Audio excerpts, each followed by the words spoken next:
नमस्कार बच्चों, जय श्री कृष्णा। स्वागत है आपका 8th साइंस क्लास में। तो बच्चों, हम 9th लेसन पढ़ रहे थे जंतुओं में जनन। कल बच्चों हमने जनन के बारे में पढ़ा, जनन की आवश्यकता क्यों होती है इसके बारे में पढ़ा, जनन के प्रकार के बारे में पढ़ा था और हमने नर जननांग और मादा जननांग के बारे में भी हमने अध्ययन किया था। साथ में हमने निषेचन की प्रक्रिया के बारे में भी पढ़ा था। आज हम बच्चों पढ़ने जा रहे हैं आईवीएफ। आईवीएफ क्या है? आईवीएफ की बात करें तो आईवीएफ का पूरा नाम होता है in vitro fertilization, in vitro निषेचन। इन विट्रो निषेचन क्या होता है बच्चों, यदि हम देखें तो इसको हिंदी में हम टेस्ट ट्यूब बेबी भी कहते हैं या फिर परखनली शिशु भी कहते हैं। अब इसकी आवश्यकता क्यों होती है महिलाओं को, तो इसके बारे में हम अध्ययन करेंगे कि वे महिलाएं, कल हमने मादा जननांग के बारे में पढ़ा था, तो उसके अंदर हमने पढ़ा था एक जोड़ी अंडाशय होते हैं, एक जोड़ी अंडवाहिनी होती है जो कि गर्भाशय में खुलती है, और अंडाशय जो होते हैं वो डिम्ब बनाते हैं, अंडाणु बनाते हैं जो कि अंडवाहिनी से होकर गर्भाशय में जाते हैं, है ना। अब देखो, जिन महिलाओं की अंडवाहिनी अवरुद्ध हो जाती है तो ये जो डिम्ब होते हैं या जो अंडाणु होते हैं वो अंडवाहिनी से होकर गर्भाशय में नहीं पहुंच पाते। तो जब ये गर्भाशय में नहीं पहुंच पाते तो शुक्राणु से नहीं मिलते, और जब शुक्राणु से नहीं मिलेंगे तो संलयन नहीं होगा, निषेचन की प्रक्रिया संपन्न नहीं होगी।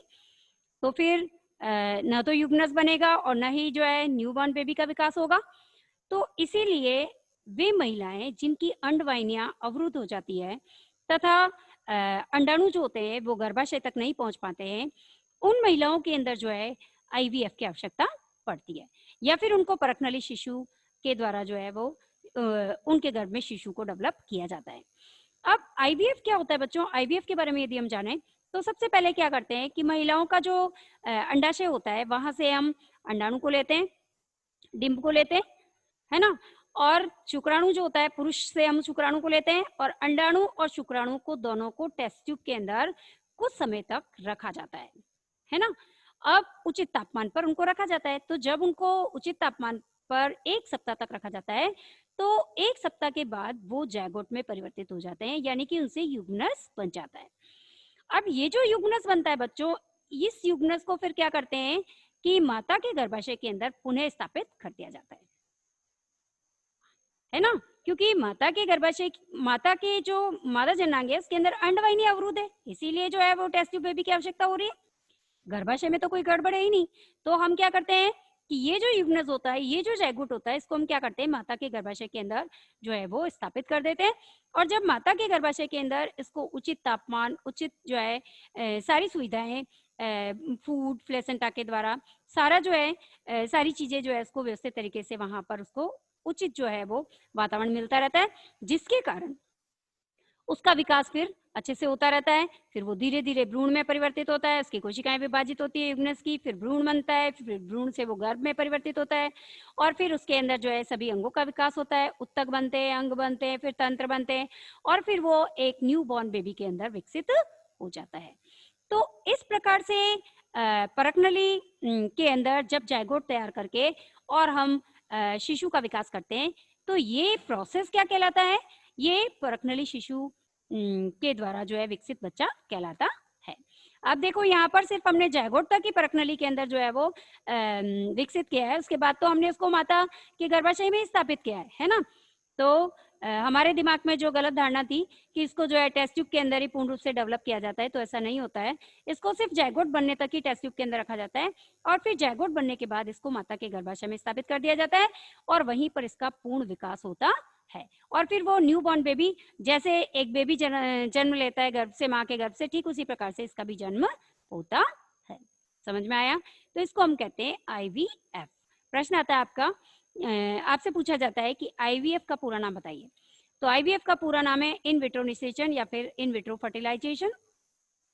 आईवीएफ का प्रोसेस क्या होता है वो हम समझा सकते हैं। आजकल जो है वे महिलाएं जिनकी अंडवाहिनियां अवरुद्ध हो जाती है, जो शिशु उत्पन्न करने में असमर्थ रहती है, तो उन महिलाओं के अंदर जो है परखनली शिशु के द्वारा जो है शिशु का जो है शिशु का जन्म होता है ना। अब चलते हैं बच्चों आगे, हम बाह्य निषेचन और आंतरिक निषेचन के बारे में पढ़ेंगे। देखो बच्चों, आंतरिक निषेचन किसे कहते हैं इसके बारे में चर्चा हमने कल भी की थी कि वह निषेचन जिसके अंदर निषेचन की प्रक्रिया माता के गर्भाशय के अंदर होती है, उसे हम क्या कहते हैं, आंतरिक निषेचन कहते हैं। जैसे फॉर एग्जाम्पल मनुष्य है, जीव जंतु है ना, गाय, भैंस, कुत्ते, है ना, बकरी, इनमें सब में जो है आंतरिक निषेचन होता है। और यदि हम देखें बाह्य निषेचन क्या है, तो बाह्य निषेचन के अंदर क्या होता है कि जैसे मेंढक है या टॉड है या मछलियां हैं, ये क्या करते हैं कि पानी के अंदर तैरते हुए वसंत के मौसम में या फिर वर्षा ऋतु के अंदर ये तैरते हुए जो है वो पोखर के पास आ जाते हैं, किनारे पर आ जाते हैं, और वहां पर ये जो है सैकड़ों की मात्रा में मादा जो होती है वो अंडे देती है, और नर जो होते हैं वो शुक्राणु जो है वो पानी के अंदर दे देते हैं। अब क्या होता है, शुक्राणु जो होते हैं तैर करके, अब ये जो अंडाणु होते हैं, मादा मेंढक जो होते हैं, ये जो अंडाणु देते हैं, ये जो अंडाणु होते हैं ये कठोर कवच के द्वारा नहीं सुरक्षित रहते हैं, है ना। ये अंडाणु जो होते हैं एक जेलीनुमा पदार्थ से ढके रहते हैं और झुंड में लाखों की संख्या में एक साथ ही अंडे देते हैं। मेंढक है, मछलियां है ना। क्यों लाखों की संख्या में इसलिए देते हैं क्योंकि कोई जरूरी नहीं है कि इनका हर अंडा जो है वो नवजात शिशु के अंदर जो है वो डेवलप हो, है ना, न्यू बेबी उससे बने, कोई ऐसा कोई जरूरी नहीं है ना। क्योंकि कुछ बच्चे जो है, कुछ जो इनके अंडे होते हैं वो अन्य जीव जंतु पानी में रहने वाले खा जाते हैं, कुछ जो होते हैं पानी के वेग से इधर उधर बह जाते हैं, कुछ फूट जाते हैं, है ना। तो इस प्रकार से इन सब परिस्थितियों को देखते हुए ये जो है लाखों की संख्या में अंडे देते हैं, और ये अंडाणु जो होते हैं, ये अंडाणु जो होते हैं वो जेलीनुमा पदार्थ से ढके रहते हैं, बंधे हुए रहते हैं एक झुंड के अंदर। अब शुक्राणु जो होते हैं ये तैर करके पानी के अंदर पहुंचते हैं, और शुक्राणु क्या करते हैं, अंडाणु से मिल करके मिलते हैं। इस प्रक्रिया को हम संलयन भी कहते हैं, निषेचन भी कहते हैं। अंडाणु और शुक्राणु का संलयन होता है, मिलन होता है, तो इस प्रक्रिया को हम क्या कहते हैं, निषेचन कहते हैं। तो वह निषेचन जो कि माता के गर्भाशय में नहीं होता और बाहर होता है, माता के गर्भाशय के बाहर होता है, इस प्रकार के निषेचन की प्रक्रिया को हम बाह्य निषेचन कहते हैं। फॉर एग्जाम्पल जैसे मेंढक है, मछलियां है, टोड है ना, इनके अंदर जो है बाह्य निषेचन की प्रक्रिया संपन्न होती है। तो आपको प्रश्न पूछा जाता है कि बाह्य निषेचन और आंतरिक निषेचन में अंतर बताइए, तो हम बता सकते हैं। अब चलते हैं बच्चों आगे। अब भ्रूण का परिवर्तन किस प्रकार से होता है। यदि हम भ्रूण की बात करें तो क्या होता है, निषेचन की प्रक्रिया हमने देखा कि नर युग्मक और मादा युग्मक मिले, शुक्राणु और अंडाणु जब मिलते हैं तो इससे क्या होता है, युग्नज बनता है, जैगोट बनता है, और ये युग्नज जो होता है इसकी कोशिकाएं धीरे धीरे विभाजित होती है, और विभाजित होकर के ये कोशिकाएं समूहीकृत होने लगती है, फिर धीरे धीरे जो है ये उत्तक और अंग में परिवर्तित हो जाती है, और इस विकसित हुई हुई संरचना को हम क्या कहते हैं, भ्रूण कहते हैं। क्या कहते हैं, भ्रूण कहते हैं।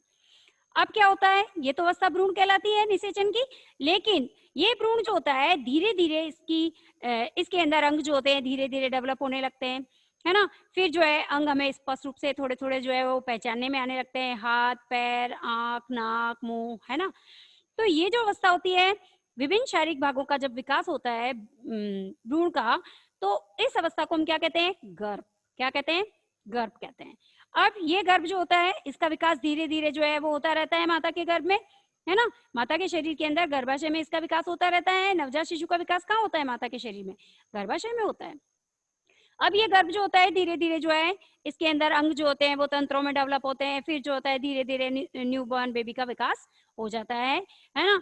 और इस प्रकार के विकास को हम कहते हैं भ्रूण का परिवर्तन, है ना। इस प्रकार से जो है वो भ्रूण का परिवर्तन होता है, भ्रूण से गर्भ बनता है, गर्भ से फिर नवजात शिशु का विकास होता है, और फिर 9 मंथ के बाद जो है न्यू बॉर्न बेबी जो है वो जन्म लेता है।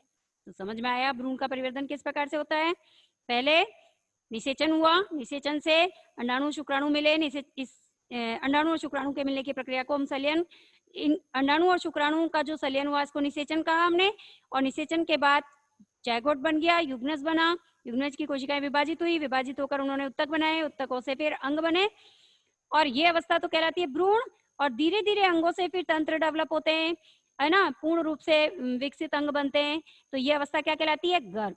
और धीरे धीरे फिर जो है माता के गर्भाशय में इस गर्भ का विकास होता है, और ये न्यूबॉर्न बेबी में विकसित हो जाता है, और 9 मंथ के बाद में जो है इसका शिशु का जन्म होता है। तो इस प्रकार से भ्रूण का परिवर्तन होता है। अब चलते हैं बच्चों हम जरायुज और अनप्रजक क्या होते हैं।